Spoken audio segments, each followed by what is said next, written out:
शुक्रिया madam. Tax to live, tax to die and tax everything in between. इस जीवन में दो ही चीजें निश्चित हैं। There are only two things that are certain, death यानी कि मृत्यु, और दूसरा है टैक्स।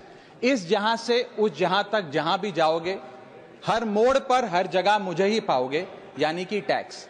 मैडम, सपना था विश्व गुरु बनने का, बन गए हम टैक्स गुरु।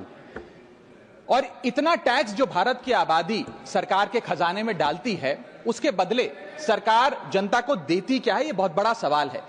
कौन सी ऐसी हाई क्वालिटी सर्विस है जो फ्री ऑफ कॉस्ट जनता को दी जाती है? क्या हमें quality health care free of cost मिलता है? नहीं मिलता।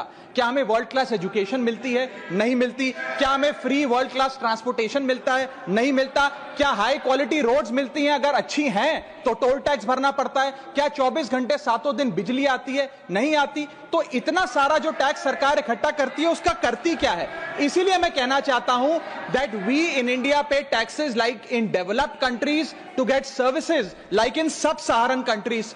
Madam, from the moment a child is born to the very moment his family mourns his death, the government is there at every step, not to help you but to tax you.